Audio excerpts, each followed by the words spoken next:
Top 3 things to know as a cashier in 2023. Hey guys, welcome back to another banking video. And if you're new here, welcome to my channel. In today's video, I'm going to be talking to you guys about the top 3 things you need to know when becoming a cashier in 2023. Now, this is going to be useful for whichever company that you decide to work for, whether that be Walmart, Target, or my favorite, PUBLIX. So this video is going to be helpful in many different aspects, and we're just gonna go ahead and jump straight into it. Before we do though, if y'all could please like, comment, and subscribe, I would truly appreciate it because we are on a road to 10K, so I'm super excited. Like always, if there's any questions that y'all would like me to address or answer, make sure to comment down below because I am more than willing to help y'all. I want to make videos that will be useful for you guys and that will ensure your success, okay? None of my stuff is sponsored or paid for or anything. None of the companies have bribed me to do this. It's just been me out of like my pure intentions to literally like get all of you guys to do well, you know, by finding a job and just doing well in it. So anyways, let's go ahead and get started. So the number one thing I want to let you guys know when becoming a cashier, or like if you're iffy about becoming a cashier in 2023, is that you do not have to do math, okay? You do not have to do math. The number one reason I get subscribers that tell me that they don't want to be cashiers is because they don't know how to do math. And I'm going to tell you guys something, all right? The system does it for you. I'm not a mathematician, okay? I failed math multiple times. Not that I'm proud of it. And I was a great cashier for a very long time, and then I moved into the pharmacy. So you don't have to stress if you don't know how to add 1 + 1. That's okay. And I know y'all probably know those basics, but what I'm trying to get to you guys is that you really don't need to know any type of like math. The system is going to do everything for you. You input whatever you see that the customer gives you. So if the total was $15 and the customer gave you 20, even though some of you might be able to calculate that there's a $5 difference, you will literally put in the system that they gave you a $20 bill, and the system's going to say, okay, thanks, give them back $5. And you're going to do that and then give them the receipt. Okay? So there should be like no stress on that. It is literally not like that serious.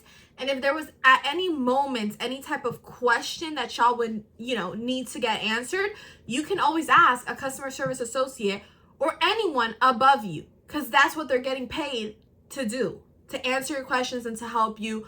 So stop taking all that stress yourself. You'll be okay. You can literally figure out their change without having to do any math, because the system will do it for you, okay? Tip number 2, or like thing number 2 that you should know prior to becoming a cashier in 2023, and I guess this one is leaning more towards, I would say, like PUBLIX, simply because I don't know all the roles that other companies have, but it is a job that pays decent, okay? Like compared to all the other departments, cashiers make around the same. I know cashiers who are making more money than me when I was a certified pharmacy tech. Okay, so that has nothing to do.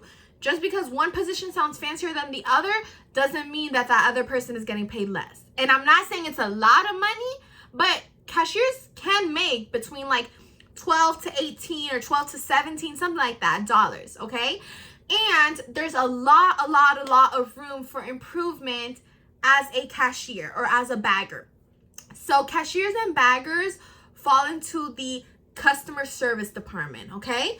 Every store has a few departments, right? You have your delis, your fruits, your produce department, your grocery department, seafood department, bakery department, lots of different departments, right? So cashiers and baggers fall into the category of customer service department, okay?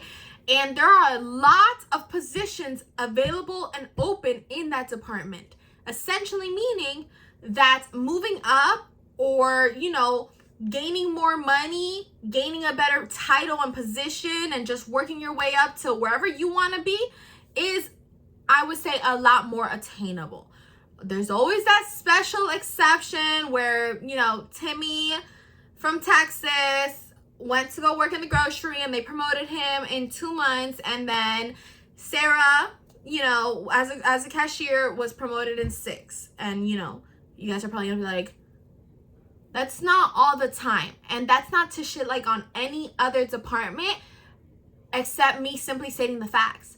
Produce department doesn't have, for the most part, okay, and the store that I work in, there's no team leader, there's no honestly any other position besides the manager and the produce clerk. In customer service, you have your baggers, cashiers, team leaders, customer service associates, customer service manager. Like, you have so many other positions. And so there's a lot to move up in by being a cashier. And it's just like really, really flexible. Honestly, like working at Publix especially, it's very flexible. They work with your school schedule. They just do a lot for you. So honestly, that's something to take in mind prior to becoming a cashier, is that it's really not hard, and it's flexible, it's decent pay. You don't have to do math, which is a very big misconception. And last but not least, the third thing I want to talk to you guys, and these are kind of like the main points, is another hot topic, I guess, that I get told a lot is like, oh, I don't want to be a cashier because I'm going to be seeing so many people. And this was not just a video based on like the good, and I don't even consider this a bad, but I guess it could be like a bad to some people. That's the facts. You work in a grocery store, people come in to buy groceries, you're going to run into people you know.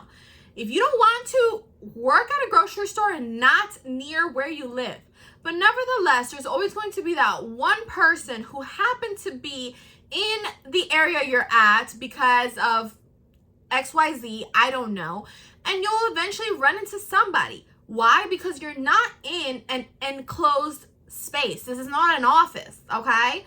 This is literally like a grocery store.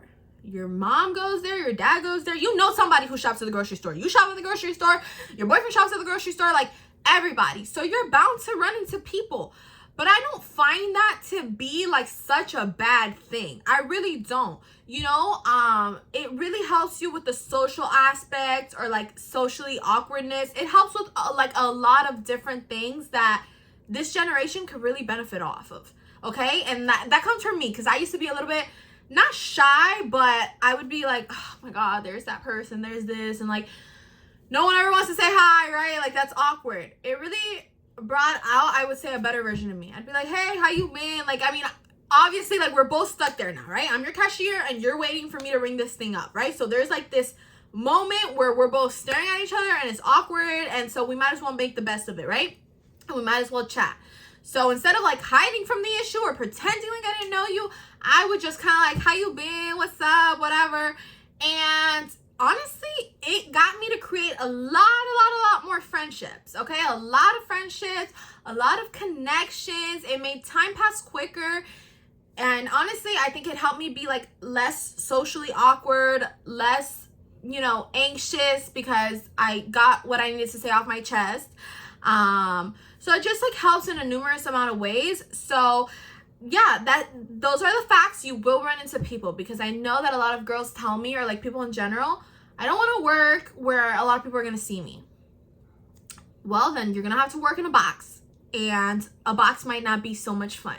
Okay? Because cashiering, you do have, your fun moments. I'm not going to lie. Like, some of my best memories come from being a cashier. And so I'm so happy that was kind of like the first job I took on, and I recommend that to everyone.